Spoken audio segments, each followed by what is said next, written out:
Anterior triangle of the neck. Hi, who says the head is the most important structure of the body? Well, we think it's the neck. After all, it is the neck that has the power to turn the head around. Jokes apart, one of the most critical roles of the anterior neck is in respiration because it holds the organs that transmit air. The anterior neck also houses the structures involved in swallowing and speech. Apart from this, it has the thyroid gland for regulating metabolism and energy production, large vessels like the carotids and the jugulars, and also numerous lymph nodes and muscles. The triangular area at the front of the neck, located between the two sternocleidomastoid muscles, is known as the anterior region of the neck. Now, before we study the details of the anterior triangle, let us focus on the structures in the anterior midline of the neck.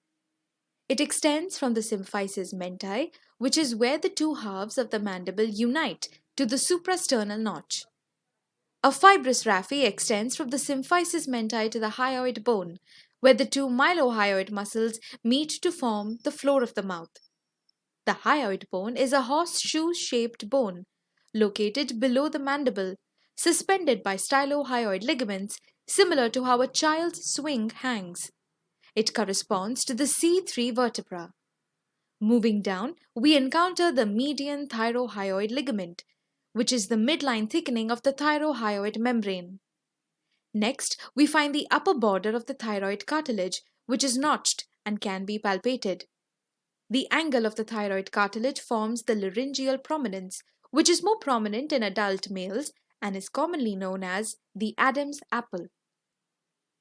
Continuing downward, we come across the median cricothyroid ligament, which is the midline thickening of the cricothyroid membrane. This ligament extends between the upper border of the cricoid cartilage and the lower border of the thyroid cartilage. Finally, we reach the cricoid cartilage, which lies at the lower border of the C6 vertebra. This level is crucial as it represents important anatomical features. It marks the junction of the larynx and trachea, the junction of the pharynx and esophagus, and the anterior tubercle of the transverse process of the C6 vertebra, also known as the carotid tubercle, against which the common carotid artery can be compressed. Understanding these structures in the anterior median line is essential for various clinical procedures, such as performing tracheostomy and conducting clinical examinations of midline swellings in the neck.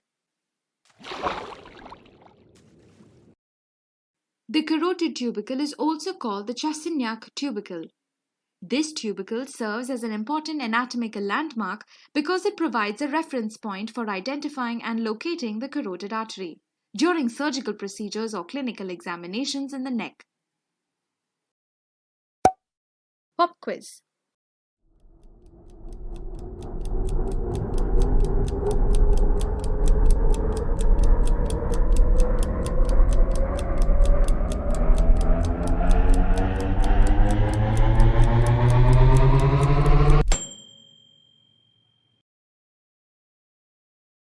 Let's now learn about the anterior triangle of the neck and its boundaries.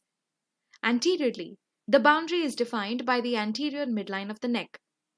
Posteriorly, the boundary is formed by the anterior borders of the sternocleidomastoid muscles.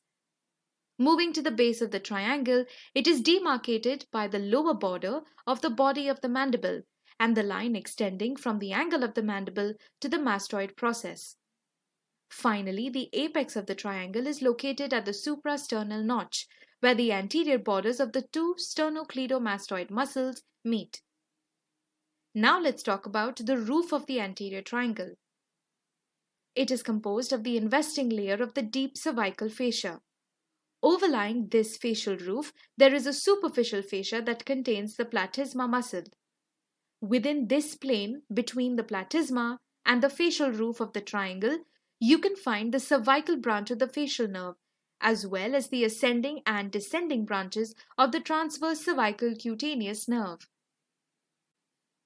Let us now understand how the anterior triangle is divided into its subdivisions. To make things easier to grasp, we've divided it into 4 distinct sections using the digastric muscle and the superior belly of the omohyoid muscle. The digastric muscle consists of two bellies, the posterior belly arising from the mastoid process and the anterior belly originating from the mandible. These bellies are connected by an intermediate tendon anchored to the hyoid bone. On the other hand, the omohyoid muscle comprises superior and inferior bellies joined by an intermediate tendon. The inferior belly arises from the scapula and passes behind the sternocleidomastoid muscle, while the superior belly ascends vertically to attach to the lower border of the hyoid bone. The four divisions of the anterior triangle that we will explore today are the submental triangle, digastric triangle, carotid triangle, and the muscular triangle. Let us begin with the submental triangle. It is a triangular region located in the front of the neck, below the chin, and above the hyoid bone. This unique triangle actually encompasses the upper portions of both anterior triangles, creating a median triangle. The boundaries of the submental triangle are formed by the anterior belly of the digastric muscle on each side, while the base is defined by the body of the hyoid bone. The apex of the triangle is positioned at the chin or symphysis mentae. If we explore the floor of the submental triangle, we discover the two mylohyoid muscles coming together at the median fibrous raphe, which extends from the symphysis mentae to the hyoid bone. This raphe acts as a meeting point for the mylohyoid muscles of both sides, harmoniously forming the floor of the mouth, aptly known as the diaphragma oris. Overhead, the roof is formed by the investing layer of the deep cervical fascia. Within this triangle, we find 3 to 4 submental lymph nodes which drain lymph from the floor of the mouth, tip of the tongue, and incisor teeth. The efferent vessels from these lymph nodes pass on to the submandibular lymph nodes. Additionally, the submental veins and the commencement of the anterior jugular veins are present within the superficial fascia of this triangle. When infections affect the floor of the mouth, tip of the tongue, or incisor teeth, the submental lymph nodes can become enlarged and tender due to the drainage of lymph from these areas. Moving on to the second subdivision, the digastric triangle. It is also known as the submandibular triangle. This particular triangle derives its name from its location between the two bellies of the digastric muscle and below the base of the mandible. The boundaries of the digastric triangle are as follows. Anterior belly of the digastric muscle forms the antero-inferior boundary, while the posterior belly of the digastric muscle, supplemented by the stylohyoid muscle, creates the postero-inferior boundary. The base of the triangle is formed by the base of the mandible and an imaginary line connecting the angle of the mandible to the mastoid process.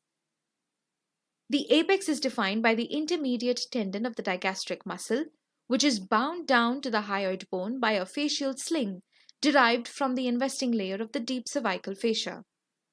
When we examine the floor of the digastric triangle, we observe the presence of the mylohyoid muscle in the anterior region, along with the hyoglossus muscle, and a small portion of the middle constrictor in the posterior region.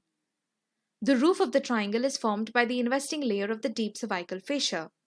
Over the roof, we find the platysma muscle, the cervical branch of the facial nerve, and the ascending branch of the transverse cervical nerve within the superficial fascia.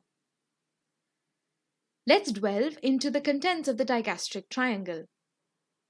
In the anterior part, we discover the submandibular salivary gland with facial veins superficial to it and facial artery deep to it, submandibular lymph nodes, hypoglossal nerve, submental artery, and the mylohyoid nerve and vessels.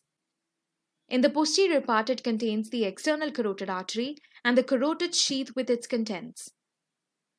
The digastric triangle is a common site for swellings due to two main reasons. Firstly, the involvement of submandibular lymph nodes as they receive lymph from a wide range of areas, such as the anterior 2/3 of the tongue, except the tip, the floor of the mouth, frontal and ethmoidal air sinuses, maxillary air sinuses, and more. Secondly, enlargement of the submandibular gland can also cause swelling in this region. The efferent vessels from the submandibular lymph nodes typically drain into the jugulo-omohyoid nodes, situated along the internal jugular vein, while some may pass to the jugulo-digastric nodes. Pop quiz.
Next up, we have the carotid triangle. It is named so because it contains all three carotid arteries: the common carotid artery, internal carotid artery, and external carotid artery. The boundaries of the carotid triangle are as follows. Superiorly, it is defined by the posterior belly of the digastric muscle, supplemented by the stylohyoid muscle. Antero-inferiorly, by the superior belly of the omohyoid muscle, and posteriorly by the anterior border of the sternocleidomastoid muscle. The roof of the triangle is formed by the investing layer of the deep cervical fascia. Over this roof, we find the platysma muscle, the cervical branch of the facial nerve, and the transverse cervical nerve, which is a cutaneous branch of the cervical plexus. The floor of the triangle is comprised of four muscles: the thyrohyoid muscle, hyoglossus muscle, middle constrictor of the pharynx, and inferior constrictor of the pharynx. To obtain a clear view of all the contents of the carotid triangle, it is beneficial to retract the sternocleidomastoid muscle slightly backward. Let's delve into some relevant features of the contents within the carotid triangle.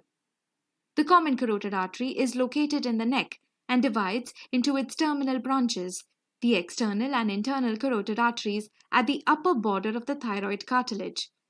The internal carotid artery continues upward as an extension of the common carotid artery, while the external carotid artery gives rise to 5 branches within the carotid triangle. We will discuss the details under the session Arteries of the Neck. The next content is the hypoglossal nerve, which descends between the internal jugular vein and internal carotid artery.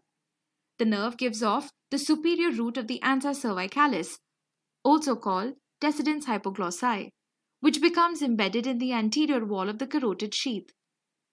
Additionally, we have the deep cervical lymph nodes, which lie along the internal jugular vein. This vein is partially hidden by the posterior edge of the sternocleidomastoid muscle. The vagus nerve descends vertically downwards, initially positioned between the internal carotid artery and internal jugular vein, and then between the common carotid artery and internal jugular vein. Within the carotid triangle, it gives rise to 2 important branches, the pharyngeal branch and the superior laryngeal nerve. Next, the accessory nerve traverses downwards and backwards across the upper part of the carotid triangle, superficial to the internal jugular vein, and enters the sternocleidomastoid muscle which it supplies. Pop quiz.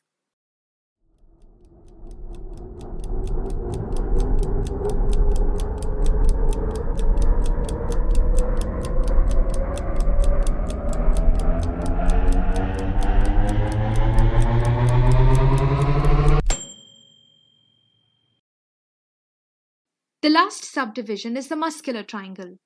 This completes the quartet of subdivisions within the anterior triangle. The muscular triangle is an anatomical region in the anterior neck with distinct boundaries. Its anterior boundary extends from the hyoid bone to the suprasternal notch along the anterior median line of the neck. The superior boundary is formed by the superior belly of the omohyoid muscle, and the inferior boundary is defined by the anterior border of the sternocleidomastoid muscle. The floor of the muscular triangle is composed of three muscles: the sternothyroid, sternohyoid, and thyrohyoid muscles. Above them lies the roof, which is formed by the investing layer of the deep cervical fascia. The superficial fascia over the roof contains the anterior jugular vein and associated lymph nodes. The contents within the muscular triangle include the infrahyoid muscles, namely the sternothyroid, sternohyoid, and thyrohyoid muscles. These muscles play a vital role in the movement and stabilization of the hyoid bone and the larynx. Additionally, the deeper structures within this region include the thyroid gland, trachea, and esophagus, each with its own significance and functions. Pop quiz.